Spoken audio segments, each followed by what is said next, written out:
Home loan கொடுத்தா அந்த இடத்துல அந்த ஊரில் என்னெல்லாம் பிரச்சனை வரும் அப்படின்னு பார்க்கலாம். ஹோம் லோன் நம்ம வாங்கினாலும் பிரச்சனை, இல்லை நம்ம வாங்காட்டி அந்த ஊரில் வந்து ஹோம் லோன் நிறைய பேர் வாங்கினா நம்மளுக்கு பிரச்சனை. நம்ம வாங்காட்டி கூட நம்ம பக்கத்தில் அக்கம் பக்கத்தில் வாங்கினாலும் நம்மளுக்கு பெரிய பிரச்சனை. ஏன் பிரச்சனைனா, நம்ம வந்து ஒரு ஊரில் இருக்கோம்னு வச்சுக்கலாம், ஒரு 10,000 பேர் இருக்காங்க. 10,000 பேர் இருக்க ஊரில் கண்டிப்பாக ஏதோ ஒரு சின்ன ரோடு இருக்கும். இப்போல்லாம் எல்லா ஊருக்கும் கரண்ட் வந்துச்சு, கரண்ட் கண்டிப்பாக இருக்கும். என்ன பிரச்சனைனா, அந்த ஏரியாவில் வந்து ஒரு 15 வருஷம் 20 வருஷமாக இருக்கவங்க ஏதோ ஒரு கூலி வேலை பண்ணுறாங்களோ, இல்லை வந்து விவசாயம் பண்ணிட்டு இருக்காங்களோ, விவசாய கூலியாவோ, இல்லை சிட்டிக்கு போயிட்டு வேலைக்கு போயிட்டு வர ஆளோ இருக்காங்கன்னு வச்சுக்கலாம்.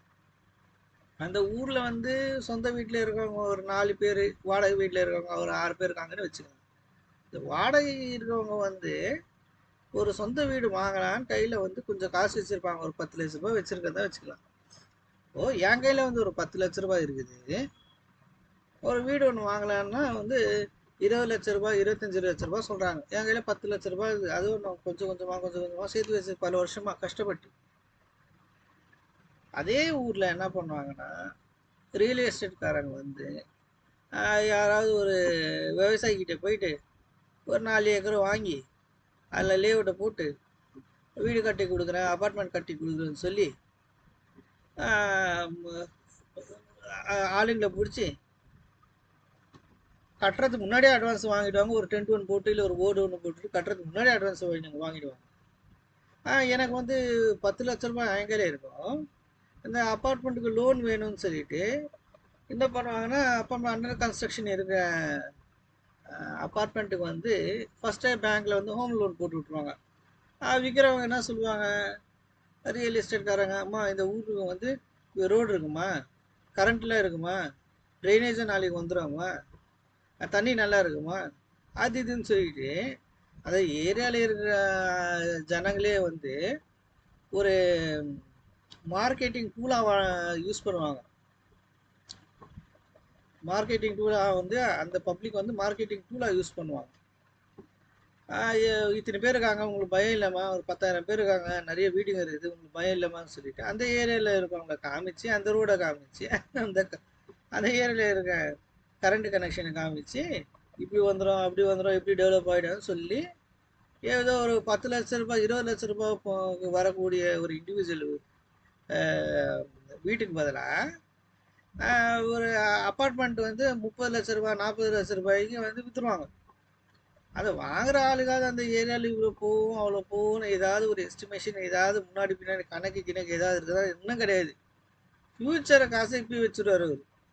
அவருக்கு 10 லட்ச ரூபாய்க்குலாம் அவர் கையில் இருக்கும். என்கிட்ட அதே 10 லட்ச ரூபாய் தான் இருக்கும், என்கிட்ட இருக்கும்.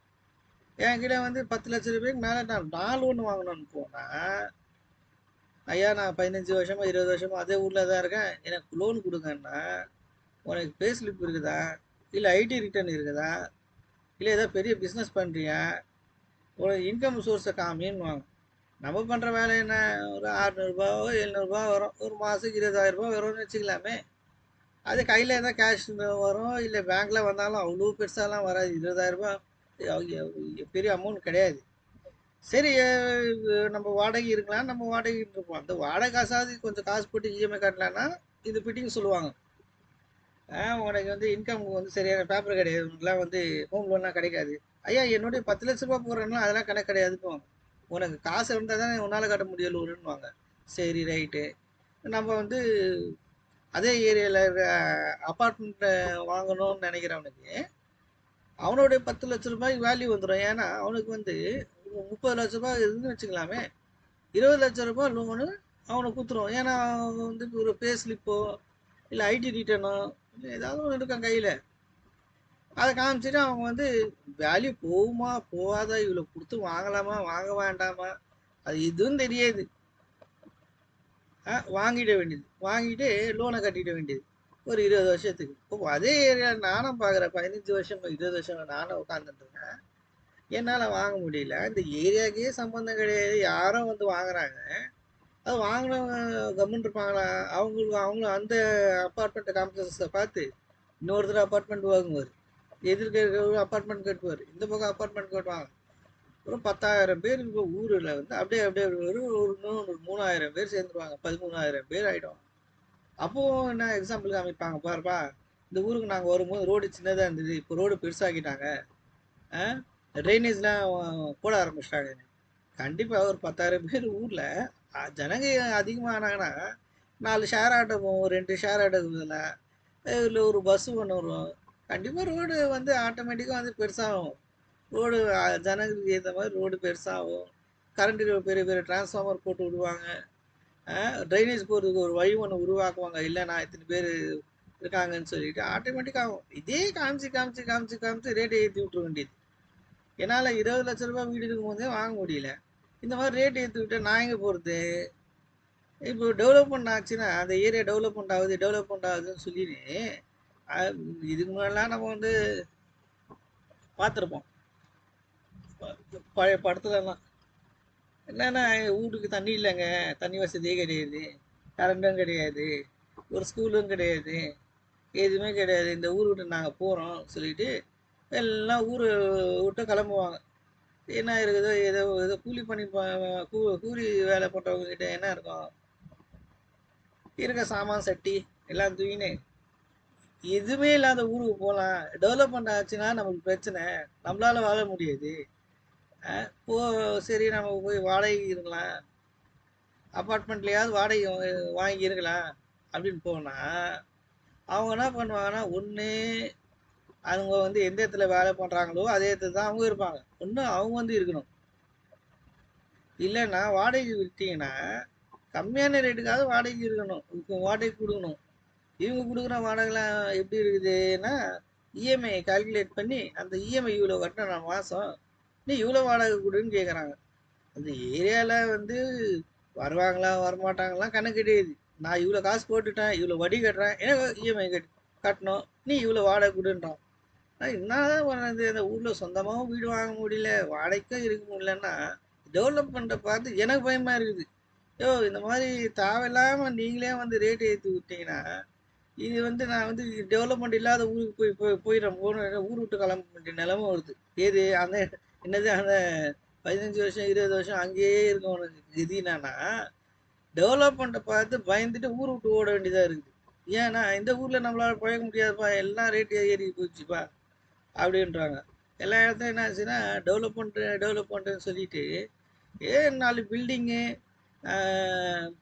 பெரிய ரோடு, 4 பஸ்ஸு, இது ஒரு டெவலப்மெண்ட்டோட ஒரு பார்ட்டு தான் தவிர இதே டெவலப்மெண்ட் கிடையாது. நிறைய பேர் புரிய மாட்டேங்குது. டெவலப்மெண்ட்னா 10 பில்டிங் வந்துச்சு,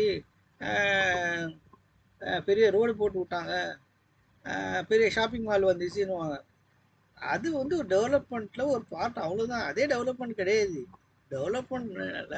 டெவலப்மெண்ட்னா பாக்கெட்டில் பணம் இருக்கணும், ஏதாவது வாங்கிறதுக்கு. ஷாப்பிங் மால் இருக்கும், வாங்கிறதுக்கு எங்கே 10 பைசா இருக்கிறது, உள்ளே போய் சுற்றின்னு தான் வெளில வரணும். என்ன யூஸு?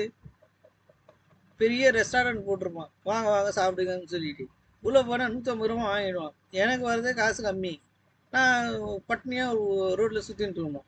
இது பேர் டெவலப்மெண்ட்டா? பசியோட சுற்றின்னு இருப்பான், அங்கே பார்த்து பெரிய பெரிய ரெஸ்டாரண்ட் உள்ளே போனால் காசு பிடிங்கிடுவாங்கன்னு பயம். இது பேர் டெவலப்மெண்ட் எப்படி ஆகும்? டெவலப்மெண்ட்னா பாக்கெட்டில் பணமும் இருக்கணும், அந்த ஏரியாவில் பேசிக் இன்ஃப்ராஸ்ட்ரக்சர் இருக்கணும். இது வந்து ஒரு டெவலப்மெண்ட்டுக்கான மெயின் பேஸ்மெண்ட்டே இதுதான். பேசிக் இன்ஃப்ராஸ்ட்ரக்சர் இருக்கணும், பாக்கெட்டில் வந்து பணமும் இருக்கணும், அது பேர் டெவலப்மெண்ட்டு. இப்போ இந்த மாதிரி வந்து இவங்க வந்து என் கையில் காசு இல்லை, வாடகைக்கும் இருக்க முடியல, சொந்தமாக வாங்க முடியல, நான் வந்து இந்த ஊரை விட்டு வந்து ஓடக்கூடிய நிலைமை வருது. இது இந்த டெவலப்மெண்ட்டை பார்த்து பயந்து இவங்க வந்து இந்த மாதிரி ஆர்டிஃபிஷியல் ரேட் ஏற்றுறாங்க. ஏன்னா சொந்த காசு போட்டு வாங்குன்னு சொன்னாங்கன்னா எத்தனை பேர் வாங்குவாங்க? 40 லட்ச ரூபா கொடுத்து வாங்கணும்னா, இல்லை 30 லட்ச ரூபா கொடுத்து அப்பார்ட்மெண்ட் வாங்கினா எத்தனை பேர் வாங்குவாங்க? யாரும் வாங்க மாட்டாங்க, அது நல்லா தெரியும். அதனால தான் லோனுக்கு போக வேண்டியது. லோனுக்கு ஒரு வீட்டுக்கு பதிலாக இது நான் 30 லட்ச ரூபாய்க்குள்ள 10 லட்ச ரூபா தூக்கி வச்சுட்டு மீதி எல்லாமே வாங்கிக்கலான்னு. இந்த மாதிரி ஏரியாவில் டிமாண்டே இல்லைனாலும் ஏதோ ஒன்று சொல்லி அப்படி இப்படி சொல்லி எவ்வளோ அப்பார்ட்மெண்ட் இதே மாதிரி சொல்லி சொல்லி விற்றுட்டு போயிட்டே இருப்பாங்க. அதில் வந்து நிறைய பிரச்சனை இருக்குது லோக்கலில் இருக்கவங்களுக்கு. லோக்கலில் இருக்கவங்கலாம் சந்தோஷம்தான், அதை அப்பார்ட்மெண்ட் கட்டிக்கிட்டே இல்லை, சரி லோக்கலில் இருக்கிறவங்க கொஞ்சம் கம்மியாக கொடுக்கலாம் அந்த மாதிரி ஏதாவது இருக்குமா? அதுவும் இருக்காது. அவங்க கேட்குற ரேட்டு நம்மளால் வாங்க முடியாது. அவங்க வந்து சிட்டியில் இருக்க 10 லட்ச ரூபாய்க்கும் ஊரில் இருக்கிறவனுடைய 10 லட்ச ரூபாய் ஈக்குவல் கிடையாது. ஊரில் ஒரு 10 லட்ச ரூபாய் சேர்த்து வைக்கணும்னா ரொம்ப கஷ்டம். அவனுக்கு இன்கம் சோர்ஸ் வரும், டெய்லி ட்ராவல் பண்ண சிட்டிக்கு. அவங்க சிட்டியில் இருக்கவங்க அந்த மாதிரி கிடையாது. பேசிக்கே இவ்வளோ இருக்கும் காசு. பேசிக் அவங்களுக்கு தெரியும், வாடகை இவ்வளோ கட்ட, இவ்வளோ சாப்பிட, இவ்வளோ அவன் தெரியும். சிட்டியில் நிறைய ஃபீல்டில் வேலை பண்ணுறவங்க இருப்பாங்க, நல்லா வருமானம் இருக்கவங்களாம் இருப்பாங்க. ஸோ அவங்கள பொறுத்தவரைக்கும் 10 லட்ச ரூபா வந்து பெரிய அமௌண்ட் கிடையாது. ஆனால் கிராமத்தில் இருக்கவங்க இல்லை கொஞ்சம் அவுட்டரில் இருப்பாங்களும் 10 லட்ச ரூபா பெரிய அமௌண்ட்டு. அதை வச்சு அவங்களால வந்து இவங்களுக்கு ஈடு கட்டவே முடியல. இந்த மாதிரி லோன் மேலே லோனை குத்து குத்து குத்து குத்து டிமாண்டே இல்லைனாலும் அப்படியே அப்படியே அப்படியே டிமாண்ட் ஏறுது. இதெல்லாம் வந்து ஒரு ஆர்டிஃபிஷியல் டிமாண்டு தான். காசு கொடுத்து வாங்கினா எத்தனை பேர் வாங்குவாங்கன்னு பார்க்கலாம். டிமாண்ட் இருக்குது, ஏரியாவில் டிமாண்ட் இருக்குன்னு சொல்கிறாங்களே, டிமாண்ட் இருக்குன்னு சொல்கிறவங்க கிட்ட காசு கொடுத்து வாங்க பார்க்கலாம், எத்தனை பேர் வாங்குவாங்கன்னு பார்க்கலாம். டிமாண்ட் இருக்குதுல்ல, வாங்குவாங்கன்னு பார்க்கலாம். யாரும் வாங்க மாட்டாங்க. லோனு கொடுக்கறதுனால தான் தேவையே இல்லாமல் வந்து ரேட் ஏறுது. எல்லாத்துக்கும் பிரச்சனை இந்த லோனு, இந்த இன்ட்ரெஸ்ட் தான் பெரிய பிரச்சனை. சும்மா தூக்கி தூக்கி ஏதோ இதுக்கு முன்னாடி ஏதோ வீட்டுக்கு வந்து இந்த சாமான் வாங்குமா, அந்த சாமான் வாங்குமா, இன்ஸ்டால்மெண்ட்டில் கொடுக்குறோமா அப்படின்னு சொல்லி கொஞ்சம் கொஞ்சமாக கொடுத்தாங்கன்னா அது வேற. இப்போ அது வீடு வரல வந்துச்சுன்னா 15 வருஷம் 20 வருஷம் கட்டின்னு இருந்தோம். அது 20 வருஷம் கழிச்சு அதுக்கான வட்டி, இவன் கட்டின அசல் ப்ளஸ் அந்த 20 வருஷம் கழிச்சு அந்த ஏரியா இருக்க மார்க்கெட் வேல்யூ இதெல்லாம் சேர்த்தானா உண்மையிலே அதுக்கான வேல்யூவே வராது, வரவே வராது. ஏதோ ஒன்று ரெண்டு இடத்துல வரலாம், அவ்வளோதான். எல்லா இடத்துலையும் வராது. அதுக்குள்ள வந்து சொறி போயிடும். பில்டிங்கே, அப்பார்ட்மெண்ட்டே சொறி மாதிரி ஆகிடும். அதுக்கு வேறு தனியாக மெயின்டெனன்ஸ் கட்டணும். அதுக்கு தனி மெயின்டெனன்ஸ் கட்டணும், அதுக்கு ஒரு ஆள் வைக்கணும். இதெல்லாம் செலவு பண்ணின்னு திரும்பி இந்த மெயின்டெனன்ஸே பார்த்தீங்கன்னா சின்ன வீட்டுக்கு ஒரு வாடகை குத்தலாம் அந்த அளவுக்கு ஒருத்தர் சில அப்பார்ட்மெண்ட்டுடைய மெயின்டெனன்ஸ்லாம் என்ன மெயின்டெனன்ஸ்ன்றான், என்ன மெயின்டெனன்ஸ் பண்ணுவாங்க. நான் என் வீட்டில் வந்து ட்ரைனேட்டை அடிச்சிச்சு அப்படின்னா 10 பேருக்கிட்ட போய் பர்மிஷன் வாங்கணும் அக்கம் பக்கத்தில். ஐயா மெயின் லைனில் ஏதோ பிரச்சனை போடுது, என் வீட்டில் தண்ணி போடுறது இல்லைன்னு சொல்லிட்டு அவங்க ஓகே பண்ணால் தான் பார்க்க முடியும். இல்லைன்னா யாரை கேட்டு நீ ஓப்பன் பண்ண, இது எல்லாருக்கும் போகிறது காமன்னுவாங்க. பெரிய பிரச்சனை. அப்பார்ட்மெண்ட்டே பெரிய தலைவலி. அதெல்லாம் கட்டிட்டு டிமாண்டை கிரியேட் பண்ணி விற்றுட்டு போயிடுவாங்க. அவங்கள பொறுத்தவரை வந்து ரியல் எஸ்டேட் பண்ணணும், பிஸ்னஸ் பண்ணிட்டு போயிடுவாங்க. லோக்கலில் இருக்க ஆளுங்க எவ்வளோ பெரிய கஷ்டம். லோக்கலில் இருக்க ஆள் என்னன்னா தேவையில்லாத ஆள் மாதிரி ஆயிரும் அதே ஊரில். என்னன்னா நம்மளும் இந்த ஊரில் இருக்கோம், சரி கொஞ்சம் கம்மியாக காசு வரும்னு பார்க்கலான்னா இவங்க ரேட் ஏற்றுனதுனால என்ன ஆகும்னா அதே ஏரியாவில் புறம்போக்கு இடம், அப்புறம் அந்த காவா தண்ணி போகிற இடம் காவா பக்கத்தில், இல்லை வந்து ஊரில் அனாதையாக கிடைக்கிற ஏதாவது ஒரு இடத்த போட்டு வலிச்சு போட்டு அது பேப்பரில் ரெடி பண்ணி மேனேஜ் பண்ணி அது ரிஜிஸ்டர் பண்ணி கொடுத்துருவாங்க கையில். அது நான் அந்த ஊரில் இருக்க நம்மளுக்கு தெரியும் இதெல்லாம் புறம்போக்கு இடம், இதெல்லாம் செல்லாது, இல்லை அதில் வந்து வேற ஒருத்தர் அவர் ஆளை காணும், அது அனாதை இருக்க இடம் அப்படின்னு தெரியும். ஊரில் இருக்க நான் வாங்க மாட்டேது தைரியமாக. ஆனால் சம்மந்தம் இல்லாதவன வெளியாளுக்கு என்ன தெரியும், அவர் பார்ப்பாரு போவார், ஈஸி போடுவார். ஈஸி போட்டுட்டு இவர் விற்கிற ஒரு பேர் வந்துச்சு, ரைட்டு, கடன் எதுவும் கிடையாது, ஏதோ விலங்கு கிடையாதுன்னு வாங்கிடுவார். வாங்கிடுவார். அப்புறம் அவருடைய அவஸ்தை அவர் பண்ணோம், அவர் வீடும் கட்ட முடியாது, ஒன்றும் கட்ட முடியாது. அப்போ அவருக்கும் லாஸ்ட்டாக தான் தெரியும் இதெல்லாம் வீடு இடிக்கும் போது தெரியும், இல்லை கட்டும் போது தெரியும், இல்லை ஊர் பெருசாகும் போது தான் தெரியும் அவருக்கு, இல்லை தெரியாமல் கூட போகலாம். ஆனால் அதே ஊரில் சொந்த ஊரில் இருக்கவங்களுக்கு தெரியும் இதை வாங்கக்கூடாதுன்னு சொல்லிட்டு. இந்த மாதிரி வந்து ஏமாந்து ரேட்டெல்லாம் ஏற்றி ரொம்ப பெரிய பிரச்சனையாக இந்த ஹோம் லோன் கொடுக்கறதுனால. ஹோம் லோன் கொடுக்கவே கூடாதா அப்படின்னு நான் சொல்லலை. ஆனால் வந்து அதுக்கான அவங்களுடைய ஹோம் லோன் கொடுக்குறவங்களுடைய இன்டென்ஷனே தப்பாக இருக்குது. பேங்க் வந்து லோன் கொடுக்குற இன்டென்ஷனே, அவங்களுடைய எய்மே என்ன, எப்படியாவது இவங்கிட்ட வட்டியும் வசூல் பண்ணணும், அசலும் பண்ணணும், வீட்டையும் கொடுக்கணும். மூணுமே அவங்க இன்டென்ஷனே என்னன்னா எப்படியாவது வட்டியும் வாங்கணும், அசலும் வாங்கணும், வீட்டையும் பிடிக்கணும். ஒரு 3 மாதம் அவனால் கட்ட முடியல அப்படின்னா உடனே நோட்டீஸு, இல்லைன்னா ஆள் அனுப்பிடுவாங்க, இல்லை டார்ச்சர் ஆரம்பிக்கும் அங்கேருந்து. இல்லை பேங்க்குக்கு போயிட்டு ஐயா இந்த லோனு நான் பாதி கட்டிட்டேன், இன்னும் பாதி தான் இருக்குது அப்படின்னு சொல்லி அவங்க கிட்ட கெஞ்சினே அது திருப்பி ரீலான் போடுங்கன்னு சொல்லி திருப்பி வட்டி வட்டி, அதுக்கு ஒரு வட்டி, அதுக்கு ஒரு குட்டி, அதுக்கு ஒரு பெனால்ட்டி, அதுக்கு ஒரு ப்ராசஸிங் ஃபீஸு, அதுக்கு ஒரு சர்வீஸ் டேக்ஸு எல்லாம் கட்டினே இவன் வந்து நிம்மதியாக இருக்கிறதுக்காக வீடை வாங்குறான்னா இல்லை சாகிறதுக்காக வீடு வாங்குறானே தெரியாது. இந்த மாதிரி வந்து இந்த லோனால வந்து லோக்கல் பாப்புலேஷனுக்கு அடி, லோன் வாங்குறவனுக்கு ரொம்ப பெரிய அடி. இது எப்படி இருக்குதுன்னா இந்த ஸ்டோரியில் பார்த்தோன்னா நம்ம வந்து எல்லாமே வந்து கடன் கடன், அதுக்கு கடன், இதுக்கு கடன், அதுக்கு வட்டி, இதுக்கு வட்டி, எல்லாத்துக்கும் வட்டி வட்டி போட்டு போட்டு 4 நாளுக்கு கிடைக்கக்கூடிய பொருளை ₹1 ஆக்கிறாங்க. தேவையில்லாமல் ஆக்கிறாங்க. பேஸ் ப்ரைஸு வந்து ஒரு இவ்வளோன்னா எல்லாத்துலேயும் இன்ட்ரெஸ்ட் ஆட் பண்ணினே போனால் அந்த இன்ட்ரெஸ்ட்டோடு சேர்த்து தான் அந்த பொருளுக்கான ப்ராஃபிட் வைக்க போகிறாங்க. 4 நாள் மேனுஃபேக்சரிங் காஸ்ட் ஆச்சுன்னா 4 நாள் வந்து அதுக்கான இன்ட்ரெஸ்ட்டு, 4 நாள் வந்து அதுக்கான ப்ராஃபிட்டு, மேலே இருக்க சர்வீஸ் டேக்ஸு, அந்த சார்ஜ் இந்த சார்ஜ்னா 4 நாள் கிடைக்கக்கூடிய பொருள் ₹1 ஆயிடுது.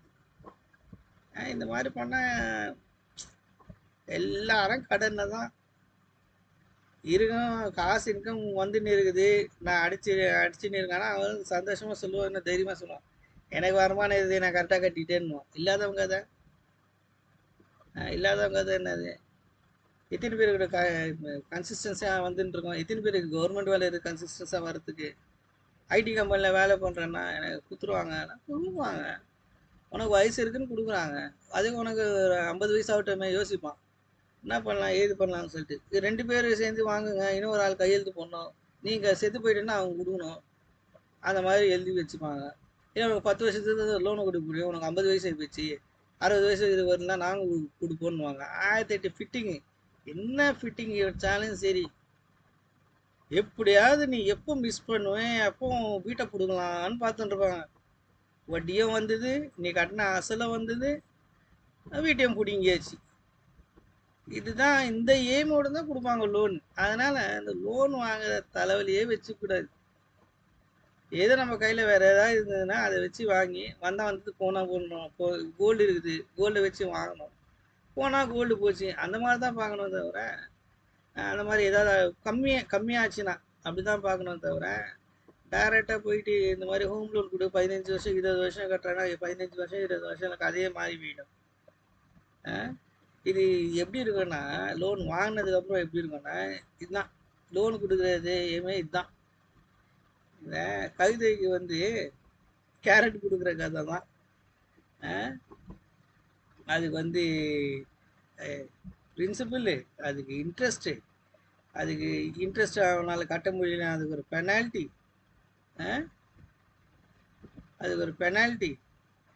இதை கவிதைக்கு கேரட் கொடுக்குற கதையாக போயிடும். லோன் வாங்கினா இதான் பேசுகிறேன், அந்த கவிதை இந்த கேரட்டே இட்டாது இது என்ன நினைக்கிறேன், நம்ம சாப்பிட்றலாம் முச்சிலான்னு நினைக்கிறோம், ஒன்றும் முடியாதுங்க. சுச்சுவேஷன் மாறினே இருக்கும். போனா இன்னும் ஒர்ஸ்ட் ஆகிடும். போக இப்படி ஆகிடும் கதை. கொஞ்சம் கொஞ்சம் வெயிட் அதிகமாகிடும். கவிதை நவரவும் முடியாது, ஒன்றும் முடியாது. இப்படி இருந்தவங்க கொஞ்சம் கொஞ்சமாக இப்படி ஆகிடும். அதை நம்மளால் ரீச்சே பண்ண முடியாது, அந்த மாதிரி ஆகிடும். கட்டுறவங்க சொல்லிப்பாங்க பெருமையாக, நாங்கள் கட்டிட்டோம், கரெக்டாக கட்டிட்டோம்னு சொல்லிட்டு. எத்தனை பேரால் முடியும்? அதுவும் நிறைய பிரச்சனை இருக்குது. லோன் வாங்கிட்டான், வீட்டில் வந்து ஒரே ஒரு ஆள் வந்து வீட்டை சமாளிக்கணும், லோனை கட்டணும்னா பெரிய தலைவலி. ஏன்னா அவருக்கு ஏதாவது ஒன்று ஆகி போச்சுன்னா லோனை யாரை கட்டுறது? செத்து போயிட்டா கிடையாது, வீடோடு தான் இருக்காரு, ஏதோ ஒன்று ஆயிடுச்சு, அவர் போய் பெட்டில் படுத்துட்டாரு, வேலை பண்ணால் தான் காசு. செத்து போயிட்டா இன்சூரன்ஸ் வரும், பெட்டில் அடிபட்டால் எவ்வளோ காசு வந்துடும்? லோனு கட்டுற அளவு காசு வந்துடுமா? அதுக்கு ஏற்ற மாதிரி இன்சூரன்ஸ் இருக்குன்னுவாங்க. லோனு கட்டுற அளவு காசு வருமா? லோனு கட்டணும், வீட்டை ரன் பண்ணணும், வருமா? அதனால் ஒரு ஆள் வந்து சம்பாதிக்கிற வீட்டை வந்து நம்பி ஹோம் லோன் வாங்குறது இன்னும் பெரிய தலைவலி. வீட்டில் ஒரு 2 பேர் இருக்காங்கன்னா ஒருத்தரால் முடியலன்னா கூட இன்னொருத்தர் கட்டுவாங்கன்ற தைரியத்தில் வாங்கலான்னு எனக்கு தெரிஞ்சு வந்து நான் வந்து அகெயின்ஸ்டு லோனு. அப்போ சிஸ்டமே அப்படி தான் இருக்குதுன்னா வேறு யார் என்ன பண்ண முடியும்? லோன் வாங்கி தான் ஏதாவது பண்ண முடியும்னா அது அப்படி தான் இருக்கும், நம்மளுக்கு தெரியும். அது வந்து பேங்க்காரங்களோட இன்டென்ஷனே வந்து ஏதோ நம்மளுக்கு ஹெல்ப் பண்ணுறாங்கன்ற ஹெல்ப்புன்ற வேர்டே கிடையாது பேங்கிங்கில். நாங்கள் சர்வீஸ் பண்ணுறோம் அப்படின்னு சர்வீஸுன்ற ஒன்றும் கிடையவே கிடையாது. அவங்க வந்து பேங்க் வந்து ப்ராஃபிட்டுக்காக வேலை பண்ணுவாங்க. அவங்களுக்கு தேவை ப்ராஃபிட், சேவை பண்ணுறது கிடையாது. தேவை ப்ராஃபிட். ப்ராஃபிட் வரல, காசு மாட்டிக்கிச்சுன்னா நாங்கள் பப்ளிக்கு பதில் சொல்லணும். அவங்க எப்படி போட்டிருக்காங்க, அவங்களாம் நாங்கள் எப்படி வட்டி கொடுக்குறது? அவங்க கொடுக்குற இன்ட்ரெஸ்ட்டுக்கும் இன்ஃப்ளேஷனுக்கும் ரேட்டுக்கும் பார்த்தோன்னா சம்மந்தமே இருக்காது. அதுக்கு இது சரியாக போயிடும். அவங்க கொடுக்குற வட்டிக்கும் இந்த விலைவாசி ஏறின ரேட்டும் பார்த்தோன்னா கிட்டத்தட்ட ரெண்டும் பக்கத்து பக்கத்தில் தான் இருக்கும். அதுக்கு இதுக்கும் வேலைக்கு ஆகுது. ஆனால் சொல்கிறதுன்னா நாங்கள் வந்து இன்வெஸ்டருக்கு நாங்கள் பதில் சொல்லணும்னு ஒன்றும் ஒன்றும் சொல்ல மாட்டாங்க அவங்க. இதுலேயும் யாராவது ஏமாற்றி போயிட்டாங்கன்னா அதுக்கு நம்ம மேலே ஏதாவது ஒரு சார்ஜ் போட்டு வசூல் பண்ணிடுவாங்க. அதனால் லோனு கொடுக்குற இன்டென்ஷனே வந்து நம்ம வந்து ஓட்டாண்டி ஆகிறது தான் இன்டென்ஷன். அதனால் ஹோம் லோன் வாங்குறது ஒரு தண்ட செலவு, வேஸ்ட்டு. வாங்குறதா இருந்தாலும் ஒருத்தர் சம்பாதிக்கிறத வச்சு வாங்கக்கூடாது, 2 பேர் வாங்கணும். அது எவ்வளோ சீக்கிரம் முடிக்கணும்னு நினைக்கிறோமோ அவ்வளோ சீக்கிரம் முடிச்சு நான் ரொம்ப நாள் இழுத்துட்டு எவ்வளோ நாள் இருக்கிறோமோ அதுக்கு வட்டி, அதுக்கான ரிஸ்க் ஃபேக்டர் ரொம்ப அதிகம். எனக்கு தெரிஞ்சு காசு இருந்ததுன்னா 5 வருஷத்தில் அதை முடிச்சுட்டு போயிடணும். இல்லைன்னா வந்து நம்ம வந்து தொடர்ந்துனே இருக்கோம். வட்டி வட்டி மேலே வட்டி, வட்டி மேலே வட்டி, அந்த வட்டி இந்த வட்டி. அப்புறம் திடீர்னு ஏதாவது ஒன்று வந்துடும், பிரச்சனை, வேலை போயிடும். அதனால் ஹோம் லோன் வாங்கினா லோன் வாங்குறவனுக்கு பிரச்சனை, வாங்காதவனுக்கும் அதே ஊரில் இருக்கவனுக்கு பெரிய பிரச்சனை. ஊர் விட்டு போக வேண்டியதாக இருக்குது, ரேட்லாம் ஏறி போயிடுச்சுன்னு சொல்லிட்டு. இந்த மாதிரி ஆர்டிஃபிஷியல் டிமாண்டை இன்க்ரீஸ் ஆகிடும். அப்புறம் வந்து ஃபேக் பேப்பர்லாம் ரெடி பண்ணிட்டு அதே ஊரில் ரேட் எல்லாம் ஏறி போனதுக்கப்புறம் லேண்டு கிடைக்குது இல்லைன்னு சொல்லி அது ஒன்று தனியாக கதை ஓடும். ரொம்ப கஷ்டம். இந்த ஹோம் லோன் கொடுத்தாலே பெரிய கஷ்டம். ஒரு லிமிட் இல்லை, ஒரு இது கிடையாது. பில்டிங் வந்தது, அது யாருக்கு தான் யூஸு? நம்ம காசெல்லாம் 15 வருஷம் 20 வருஷம் உழைப்பு வந்து சுரண்டிட்டா என்ன ஆகும்? அதுதான் ஹோம் லோன். ஹோம் லோன் ஒன்றும் கிடையாது. இதான் இப்போ நான் சொன்னேனே, இந்த கேரட் கதை தான். இது கேரட் கதை தான் நம்ம நிலைமை. தேங்க்யூ.